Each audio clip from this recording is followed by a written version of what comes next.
ಸರ್ಕಾರದ ಬಳಿ ಒಂದು ಅಂಕಿಅಂಶ ಅಂತೂ ಇದೆ.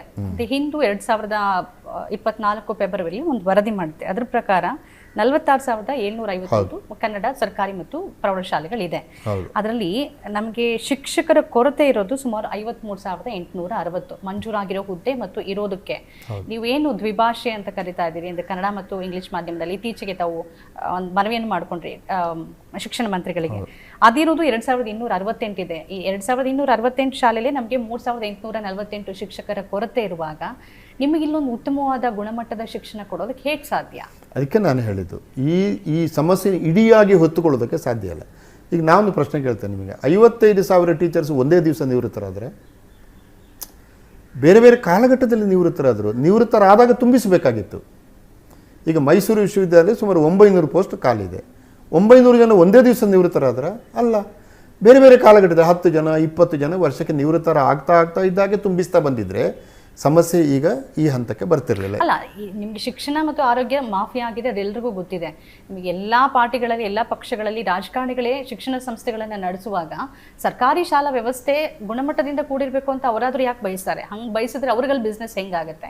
ಇದು ಮೂಲ ಅಂತ ಅನ್ಸೋದಿಲ್ವಾ? ಕರೆಕ್ಟ್, ಅದು ಇದೆ, ಆ ಸಮಸ್ಯೆ ಇದೆ. ಅದಕ್ಕೆ ನಾನು ಅದನ್ನು ಎತ್ತಿಕೊಳ್ಳುವಷ್ಟು, ಅದನ್ನು ಪರಿಹಾರ ಮಾಡುವಷ್ಟು ಶಕ್ತಿಯಾಗಲಿ ಆರ್ಥಿಕ ಸಂಪನ್ಮೂಲ ಆಗಲಿ ನನ್ನ ಹತ್ರ ಇಲ್ಲ, ಪ್ರಾಧಿಕಾರಕ್ಕಿಲ್ಲ ಪ್ರಾಮಾಣಿಕವಾಗಿ. ಆದರೆ ಒಂದು 200 ಶತಮಾನೋತ್ಸವ ಶಾಲೆಗಳನ್ನು ಭೇಟಿ ಮಾಡಿ ಅಲ್ಲಿ ಟೀಚರ್ಸ್ ಇಲ್ಲದಿದ್ದರೆ ನಾನು ಮಾಡ್ತೀನಿ, ಅಲ್ಲಿ ಕುಡಿಯುವ ನೀರು ಇಲ್ಲದಿದ್ದರೆ ನಾನು ಮಾಡ್ತೇನೆ. ಮತ್ತು ನೀವು ಬೇಕಾದರೆ ಇನ್ನು 1 ವರ್ಷ ಆದ ಮೇಲೆ ಇನ್ನೊಂದು ಸಾರಿ ನಾವು ಮಾತಾಡೋಣ. ಹೀಗೆ ನಾನು ನಿಮಗೆ ಒಂದು ವರದಿ ಕೊಡ್ತೇನೆ.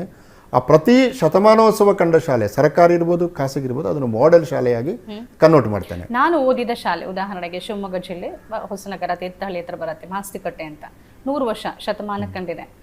ದುರಂತ ಏನಂದರೆ ಆ ಶಾಲೆಯಲ್ಲಿ ಈಗ ಸುಮಾರು ಒಂದು 10 ಮಕ್ಕಳು ಇಲ್ಲ, ಒಬ್ಬರು ಶಿಕ್ಷಕರು ಇಲ್ಲ, ಅತಿಥಿ ಶಿಕ್ಷಕರು ಯಾರೊಬ್ಬರು ಬಂದಿದ್ದಾರೆ. ಈ ಪರಿಸ್ಥಿತಿ ಇದೆ. ನೀವೇ ಹೇಳಿರೋ 100 ವರ್ಷ ದಾಟಿರೋ ಒಂದು ಶಾಲೆಯ ಪರಿಸ್ಥಿತಿ ಇದು. ಹೋಗ್ತೀನಿ ನಾನು ಅಲ್ಲಿಗೆ. ಅದು ಯಾಕೆ ಈಗ ನೋಡಿ, ಒಂದು ನನ್ನ ಅಸೆಸ್ಮೆಂಟ್ ಪ್ರಕಾರ ಸರ್ಕಾರಿ ಶಾಲೆಯಲ್ಲಿ ಸರಿಯಾದ ವ್ಯವಸ್ಥೆ ಇದ್ದರೆ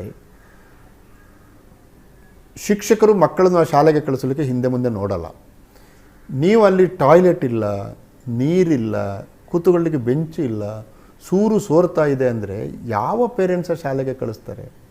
ಆದರೆ ನನ್ನ ಮುಂದೆ ಒಂದು ಒಳ್ಳೆ ಮಾಡೆಲ್ ಇದೆ, ಅದು ಡೆಲ್ಲಿ ಮಾಡೆಲ್. ನೋಡಿ, ಡೆಲ್ಲಿಯಲ್ಲಿ ಆಪ್ ಸರ್ಕಾರ ಬಂದ ಕೂಡಲೇ ಅವರ ಮೊದಲ ಪ್ರಯಾರಿಟಿ 3: ಒಂದು ವಿದ್ಯುತ್ ಸರಿ ಮಾಡಿದರು, ನೀರು ಸರಿ ಮಾಡಿದರು, ಶಿಕ್ಷಣ ಸರಿ ಮಾಡಿದರು, ಆರೋಗ್ಯ ಸರಿ ಮಾಡಿದರು. ಶಿಕ್ಷಣಕ್ಕೆ 33% ಹಣ ಇಟ್ಟರು. 33% ನಮಗೆ ಕರ್ನಾಟಕದಲ್ಲಿ ಇಡೋಕ್ಕೆ ಆಗಲ್ಲ, ಯಾಕಂದರೆ ಡೆಲ್ಲಿ ಕೇಂದ್ರಿತ, ಅಲ್ಲಿ ಕೃಷಿಗೆ ಇಡಬೇಕಾಗಿಲ್ಲ. ಆದರೆ ಶಾಲೆಗಳನ್ನು ಸಿಸೋಡಿಯಾ ಮತ್ತು ಕೇಜ್ರಿವಾಲ್, ಈಗ ಅಶಿಕ್ ಏನೋ ಅವ್ರ ಹೆಸರು ಅತಿಶಿ, ಇವರೆಲ್ಲ ಸೇರಿ ಎಷ್ಟು ಚೆನ್ನಾಗಿ ಮಾಡಿದರು ಅಂದರೆ ಇನ್ಫ್ರಾಸ್ಟ್ರಕ್ಚರ್ ಚೆನ್ನಾಗಿ ಮಾಡಿದರು. ಪ್ರತಿ ಶಾಲೆಯಲ್ಲಿ ನಿಮಗೆ ವಿಡಿಯೋ ತೋರಿಸ್ಬೇಕಂದ್ರೆ ಪ್ರೊಜೆಕ್ಟರ್ ಇದೆ, ರೂಮ್ಗಳು ಭಾಳ ಚೆನ್ನಾಗಿ ಬಣ್ಣಾಗಿ, ಪ್ರೈವೇಟ್ ಸ್ಕೂಲ್ಗಳು ಹೇಗಿದೆ ಹಾಗೇ ಇದೆ. ಆ ಶಾಲೆ ಒಳಗೆ ನುಗ್ಗಿದರೆ ನಿಮಗೆ ಪ್ರೈವೇಟ್ ಸ್ಕೂಲಿಗೆ ನುಗ್ಗಿದಂಗೆ ಆಗ್ತದೆ. ಕಳೆದ 10 ವರ್ಷದಲ್ಲಿ ಸರ್ಕಾರಿ ಶಾಲೆಗಳಿಗೆ ಎಷ್ಟು ಅಡ್ಮಿಷನ್ ಆಯಿತು ಅಂದರೆ ಖಾಸಗಿ ಶಾಲೆಗಳು 10 ವರ್ಷದಲ್ಲಿ 1 ಪೈಸೆ ಫೀಸ್ ಹೆಚ್ಚು ಮಾಡಲಿಕ್ಕಾಗಲಿಲ್ಲ. ಅವ್ರು ಮೊದಲೇ ಜನ ಇಲ್ಲ, ಇನ್ನು ಫೀಸ್ ಹೆಚ್ಚು ಮಾಡಿದರೆ ಯಾರು ಬರ್ತಾರೆ? ಹಾಗಾಗಿ ಖಾಸಗಿ ಶಾಲೆಗಳು ಮುಚ್ಚುವ ಹಂತದಲ್ಲಿ ಇರುವ ಹಾಗೆ ಮಾಡಿದ್ರು. ಅಂದರೆ ಇದು ಏನು ಮೆಸೇಜ್ ಕೊಡ್ತದೆ ಅಂತಂದರೆ, ನೀವು ಸರಿಯಾಗಿ ಸರ್ಕಾರಿ ಶಾಲೆಗಳನ್ನು ನಡೆಸುವ ತಾಕತ್ತಿದ್ರೆ ಜನ ಕಳಿಸ್ತಾರೆ. ಅಲ್ಲೊಂದು ಸಿದ್ಧತೆನೂ ಇದೆ, ಬದ್ಧತೆ. ಸಿಸೋಡಿಯಾ ಫಿನ್ಲ್ಯಾಂಡ್ ಹೋಗಿ ಅಲ್ಲಿನ ಶಿಕ್ಷಣವನ್ನ ಅಧ್ಯಯನ ಮಾಡ್ಕೊಂಡ್ಬಂದು ಅದನ್ನ ಇಲ್ಲಿಗೆ ಅಡಾಪ್ಟ್ ಮಾಡೋ ಪ್ರಯತ್ನ ಮಾಡೋದು. ನೀವು ಹೇಳಿದಾಗೆ ಸರ್ಕಾರ 33% ಹಣ ಕೊಟ್ಟಿದೆ, ಹಂಗಾಗಿದೆ. ಇಲ್ಲಿ ಕರ್ನಾಟಕದಲ್ಲಿ ನೀವು ಏನೇ ಮಾಡಿ ಪ್ರಾಧಿಕಾರದಿಂದ ನೀವೇನೋ ಕೊಡ್ಬೋದು, ನೀವು ವರದಿಗಳನ್ನು ಕೊಡ್ಬೋದು, ಆದರೆ ಪ್ರಾಧಿಕಾರಕ್ಕೆ ನೀವೇ ಹೇಳಿದಾಗೆ ಅಷ್ಟು ಅಧಿಕಾರ ಇಲ್ಲ. ಅದನ್ನ ಅಂತಿಮವಾಗಿ ಸರ್ಕಾರ ಅದನ್ನ ಮಾಡ್ಬೇಕಾಗತ್ತೆ. ಇದನ್ನ ಮಾಡ್ಬೇಕಾ ಬೇಡವಾ ಅಂತ ನಿಮ್ಗೆ ಅನ್ಸುತ್ತೆ? ಆ ಥರದೊಂದು ಆಗತ್ತೆ ಅಂತ? ಆಗುತ್ತೆ, ಯಾಕಂದ್ರೆ ನನ್ನ ಯೋಚನೆ ಸ್ವಲ್ಪ ಬೇರೆ ಇದೆ. ಸರ್ಕಾರಕ್ಕೆ ನಾವು ಪ್ರಪೋಸಲ್ ಸಬ್ಮಿಟ್ ಮಾಡ್ತೀವಿ, ಸರ್ಕಾರ ಈ ಶತಮಾನೋತ್ಸವ ಕಂಡ ಶಾಲೆಗಳಿಗೆ ಬೆಳೆ ಮೇಲೆ ನೀವೇನು ಪ್ರಾಜೆಕ್ಟ್ ಮಾಡ್ತೀರಿ ಅದಕ್ಕೆ ಹಣ ಒದಗಿಸುವ ಜವಾಬ್ದಾರಿ ನಂದು ಅಂತ ಮಾನ್ಯ ಮಧು ಬಂಗಾರಪ್ಪನವರು ಹೇಳಿದ್ದಾರೆ. ಯಾಕಂದರೆ ಅದು ಸ್ವಲ್ಪ ಹ್ಯಾಂಡಿ ಆಗಿದೆ, ಕೈಗೆ ಸಿಗುವಾಗಿದೆ. ಇದರ ಜೊತೆಗೆ ನಾನು ಶಿಕ್ಷಕ ರಕ್ಷಕ ನಿನ್ನೆ ನಾನೀಗ ಬೀದರ್ದು ಆಲ್ರೆಡಿ ಮಾಡಿದ್ದೇನೆ, ಅವರನ್ನು ಸೇರಿಸ್ತೇನೆ. ಊರಿನ MP ಗಳನ್ನು MLAಗಳನ್ನು ಭೇಟಿ ಮಾಡ್ತೇನೆ. ಊರಿನಲ್ಲಿ ಸರಿಯಾದವರ ಕೈಗೆ ದುಡ್ಡು ಹೋಗ್ತದೆ ಅಂತ ಗೊತ್ತಾದರೆ ದುಡ್ಡು ಕೊಡುವ ಮಹನೀಯರು ಇದ್ದಾರೆ.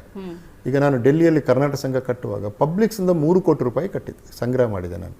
ನ್ಯಾಯಮೂರ್ತಿ ಶಿವರಾಜ್ ಪಾಟೀಲ್ ಅವರು ಅದರ ಇನಾಗ್ರೇಷನಲ್ಲಿ ಒಂದು ಮಾತು ಹೇಳಿದರು, ದುಡ್ಡು ಸರಿಯಾದವ್ರ ಕೈಗೆ ಹೋಗ್ತಾ ಉಂಟು ಅಂತ ಗೊತ್ತಾದರೆ ದುಡ್ಡು ಕೊಡುವವರು ನಮ್ಮ ಸಮಾಜದಲ್ಲಿ ಇನ್ನೂ ಕೂಡ ಇದೆ. ಇದನ್ನು ನಾನು ನಂಬಿದ್ದೇನೆ. ಹಾಗಾಗಿ ಈಗ 100 ವರ್ಷ ಆದ ಶಾಲೆಗಳ ಆ ಶಾಲೆಗೆ ಜಾಗ ಕೊಟ್ಟವರು ಅಥವಾ ಆ ಕಾಲದಲ್ಲಿ ಕಟ್ಟಡ ಕಟ್ಟಿದವರ ಮೊಮ್ಮಗ ಅಮೇರಿಕಾದಲ್ಲೂ ಇಂಗ್ಲೆಂಡಲ್ಲೂ ಇರ್ಬೋದು. ಅಥವಾ ಊರಿನವರು ನಮ್ಮ ಶಾಲೆಗೆ ಅಂದರೆ ದುಡ್ಡು ತಿನ್ನುವರಿದ್ದಾರೆ, ಕಾಂಟ್ರಾಕ್ಟ್ಗಳು ಬರ್ತಾರೆ ಅಂದರೆ ಕೊಡಲ್ಲ. ಆದರೆ ಇಲ್ಲ ಹಂಗಿಲ್ಲಪ್ಪ ಇವರು ಆ ಥರದ ಜನ ಅಲ್ಲ ಅಂತ ಒಂದು ಕನ್ವಿನ್ಸ್ ಮಾಡಲಿಕ್ಕೆ ನಮಗೆ ಸಾಧ್ಯ ಆದರೆ ಒಂದು ಫೇಸ್ ಲಿಫ್ಟ್ ಅಂತ ಹೇಳ್ತೀವಲ್ಲ ಅದು ಮಾಡೋಕ್ಕೆ ಸಾಧ್ಯ. ಆದರೆ ಕೆಲವು ಶಾಲೆಗಳು ಈಗ ತಲೆ ಎತ್ತಲಾರದ ಪರಿಸ್ಥಿತಿಗೆ ಬಂದಿವೆ. ನೀವು ಹೇಳಿದಾಗೆ ಅವುಗಳನ್ನ ಏನು ಮಾಡೋಕ್ಕಾಗಲ್ಲ. ಪಕ್ಕದಲ್ಲಿ ಒಂದು ಒಳ್ಳೆಯ ಇಂಗ್ಲೀಷ್ ಶಾಲೆ ಬಂದಿದೆ, ಅವರು ಚೆನ್ನಾಗಿ ವಾಹನಗಳನ್ನು ಕೊಡ್ತಿದ್ದಾರೆ, ಫೀಸ್ ಚೆನ್ನಾಗಿ ಕೊಡ್ತಾರೆ. ಇದನ್ನು ಏನು ಮಾಡೋಕ್ಕಾಗಲ್ಲ ಅಂದರೆ ಬೇರೆ ದಾರಿ ಇಲ್ಲ, ಮುಚ್ಚಬೇಕಷ್ಟೇ. ಇದು ಕನ್ನಡದ ಏನು ದುರ್ದೈವ ಅಂತ ಹೇಳಬೇಕು ನಾವು. ಆದರೆ ಎಲ್ಲಿ ಫೇಸ್ ಲಿಫ್ಟ್, ಈಗ ಉದಾಹರಣೆಗೆ ಹೈದರಾಬಾದ್ ಕರ್ನಾಟಕದಲ್ಲಿ, ಕಲ್ಯಾಣ ಕರ್ನಾಟಕದಲ್ಲಿ, ಬೆಳಗಾವಿ ಪರಿಸರದಲ್ಲಿ ಇದು ಸಾಧ್ಯ ಇದೆ. ಇದು ಸಾಧ್ಯ. ನಾನು ದಕ್ಷಿಣ ಕನ್ನಡ ಜಿಲ್ಲೆ ಸುಳ್ಯದ 3 ಕಾಲೇಜು ನೋಡಿದೆ. ಅವರು ಹೇಳಿದ್ರು ನಮಗೆ ಸ್ವಲ್ಪ ಸಹಾಯ ಮಾಡಿ ಸರ್, ಪೂರ್ತಿ ಸಹಾಯ ಬೇಡ ನಮಗೆ, ಸ್ವಲ್ಪ ಮಾಡಿ ನಾವು ಮಾಡ್ತೇವೆ ಅಂತ. ನಾನು ಹೇಳಿದ ಮಾಡ್ತೀನಿ, ಯಾಕೆ ಆಗಲ್ಲ, ಯಾಕೆ. ಈಗ ನಿಮ್ಮನ್ನೇ ನಾನು ಕೇಳ್ತೀನಿ, ಒಂದು ಟ್ಯಾಪ್ ಇಲ್ಲ, ಅದಕ್ಕೊಂದು 5,000 ರೂಪಾಯಿ ಬೇಕು. ನಿಮ್ಮ ಶಾಲೆಯಲ್ಲಿ ಒಂದು ಟ್ಯಾಪ್ ಬೇಕು ಮಾರೆ, ಒಂದು 5,000 ಅಂದರೆ ಕೊಡೋರು ನಮ್ಮಲ್ಲಿ ಇದ್ದಾರೆ. ನಾನು ಈ ಶಕ್ತಿಯನ್ನು ಬಳಸ್ಕೊಳ್ತೀನಿ ಅಂತ ಹೇಳುದು ನಾನು. ಅದು 200 ಶಾಲೆ ಆದ್ದರಿಂದ ಇದು ಮಾಡಕ್ಕೆ ಸಾಧ್ಯ ಅಂತಲೂ ನನ್ನ ನಂಬಿಕೆ. ನಿಮಗೆ ಸರ್ಕಾರೇತರವಾಗಿ ನೀವೇನಾದ್ರೂ ಒಂದು ಯೋಜನೆ ಹಾಕೊಂಡು ಯೋಜನೆ ಇದೆ ಅದನ್ನ ನೀವು ಇಂಪ್ಲಿಮೆಂಟ್ ಯಾರೋ ನಿನ್ನೆ ಕ್ರಿಟಿಸೈಸ್ ಮಾಡಿದ್ರು, ನೀವು ಸರ್ಕಾರದಿಂದ ರಿಸೋರ್ಸಸ್ ನೀವು ಹಿಂಗೆಲ್ಲ ಹೆಂಗೆ ಕಲೆಕ್ಟ್ ಮಾಡ್ತೀರಿ ಅಂತ. ನಾನು ಹೇಳಿದೆ ನನ್ನ ಚಾಯ್ಸ್ ಅದು. ಡೋನರ್ಸ್ ಬೇಡ ಅಂತ ನಾನು ಪಬ್ಲಿಕ್ ಕ್ರೌಡ್ ಫಂಡಿಂಗ್ ಅಂತ ಇದೆ ಅಲ್ವಾ, ಕ್ರೌಡ್ ಫಂಡಿಂಗ್ ಈಸ್ ಪಾಸಿಬಲ್. ಇಲ್ಲಿ ಇನ್ನೊಂದು ಸಮಸ್ಯೆ ಇದೆ. ಇಂಗ್ಲಿಷ್ ಅನ್ನೋದು ಎಲ್ಲರೂ ಆವರಿಸ್ಕೊಂಡು ಬಂದಿದೆ. ಅದು ಡಿಜಿಟಲ್ ಆದ್ಮೇಲಂತೂ ಬಹಳ ಹೆಚ್ಚಿದೆ. ನಿಮಗೆ ಪೋಷಕರಿಗೆ ಒಂದು ಆಯ್ಕೆಯಾಗಿ ಅದು ಇಂಗ್ಲೀಷನ್ನು ತಗೋತಾರೆ, ನಿಮಗೆ ಕನ್ನಡವನ್ನು ಆಯ್ಕೆಯಾಗಿ ತಗೋತಾರೋ ಇಲ್ಲೋ ಇಂಗ್ಲೀಷನ್ನು ತಗೋತಾರೆ. ಮತ್ತು ನಾವು ನಮ್ಮ ಕಾಲದಲ್ಲಿ ಇದ್ದಂಥ ಒಂದು ಭಾಷೆ ಮತ್ತು ಅದಕ್ಕಿದ್ದ ಪ್ರಾಧಾನ್ಯತೆ ಈಗ ಅದಕ್ಕೆ ಉಳ್ಕೊಂಡಿಲ್ಲ. ಅನಿವಾರ್ಯ ಅನ್ನದ ಭಾಷೆ ಇಂಗ್ಲೀಷನ್ನು ಕಲೀಲೇಬೇಕು ಅನ್ನೋ ಮನಸ್ಥಿತಿ ಇದೆ. ಇದ್ರ ಬಗ್ಗೆ ಏನು ಹೇಳ್ತೀರಿ ತಾವು? ನೋಡಿ, ನಾವು ಕನ್ನಡದ ಯಾವುದೇ ಪೇರೆಂಟ್ಸಿಗೆ ಇತ್ತೀಚಿನ ಕೆಲವು ಮೈಗ್ರೇಟೆಡ್ ಅವರು ಬಿಟ್ಟುಬಿಡಿ, ಅದು ಬಿಟ್ಟರೆ 5ನೇ ಕ್ಲಾಸಿನವರೆಗೆ ನನ್ನ ಮಗ ಕನ್ನಡ ಕಲಿಬೇಕು ಎಂಬುದು 100ಕ್ಕೆ 98% ಜನರ ಮನಸ್ಸಿನಲ್ಲಿ ಇದೆ.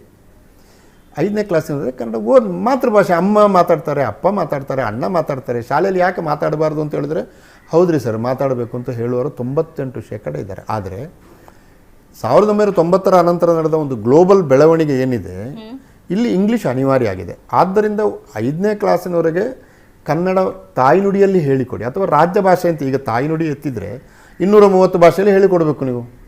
ನೀವು ಬೇರೆ ಭಾಷೆಯಲ್ಲಿ ಒಂದು ಟೆಕ್ಸ್ಟ್ ಮಾಡಬೇಕು, ತುಳುವಲ್ಲಿ ಒಂದು, ಇದು ಪ್ರಾಯೋಗಿಕವಾಗಿ ಅಸಾಧ್ಯ. ಆದ್ದರಿಂದ ಸದ್ಯಕ್ಕೆ ನಾವು ರಾಜ್ಯ ಭಾಷೆಯಲ್ಲಿ ಅಂತ ಇಟ್ಟುಕೊಂಡ್ರೆ NEP ಕೂಡ ಅದನ್ನು ಹೇಳ್ತದೆ, ನೀವು ಹೇಳಿಕೊಡಿ ಆಯಿತಾ. 1ನೇ ಕ್ಲಾಸಿಂದ ಇಂಗ್ಲೀಷನ್ನು ಒಂದು ಸಬ್ಜೆಕ್ಟಾಗಿ ಹೇಳಿಕೊಡಿ. ಅವ್ರು ಕಲೀಲಿ ಇಂಗ್ಲೀಷ್, ABCD ಅಥವಾ ಟ್ವಿಂಕಲ್ ಟ್ವಿಂಕಲ್ ಲಿಟ್ಲ್ ಸ್ಟಾರ್ ಎಲ್ಲ ಓದಲಿ ಅವರು. ನೀವು 5ನೇ ಕ್ಲಾಸಿನವರೆಗೆ ಮಾತೃಭಾಷೆಯಲ್ಲಿ ಶಿಕ್ಷಣ ಕೊಡಿ, 5ನೇ ಕ್ಲಾಸಿನವರೆಗೆ ಇಂಗ್ಲೀಷನ್ನು ಒಂದು ಸಬ್ಜೆಕ್ಟಾಗಿ ಹೇಳಿಕೊಡಿ.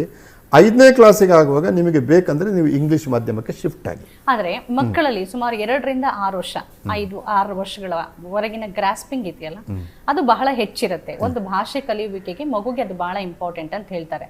ಹಾಗಾಗಿ 4 ವರ್ಷಕ್ಕೆ ನಿಮ್ಗೆ LKGಗೆ ಹಾಕಿದ್ರು ಅಂತ ಅಂದ್ರೆ ಆ ಭಾಷೆನ ಅದು ಬೇಗ ತಗೊಳುತ್ತೆ. ಆ ಕಾರಣಕ್ಕೆ ಒಂದು ಭಾಷೆ ಸುಲಲಿತವಾಗಿ ಬರುತ್ತೆ ಅನ್ನೋ ಒಂದು ಅಭಿಪ್ರಾಯ ಇದೆ. ಜಗತ್ತಿನ ಇವತ್ತಿನವರೆಗಿನ ಯಾವುದೇ ಭಾಷಾಶಾಸ್ತ್ರಜ್ಞ ತಾಯ್ನುಡಿಯಲ್ಲಿ ಶಿಕ್ಷಣ ಎಂಬುದನ್ನು ನಿರಂತರವಾಗಿ ಹೇಳಿದ್ದಾರೆ.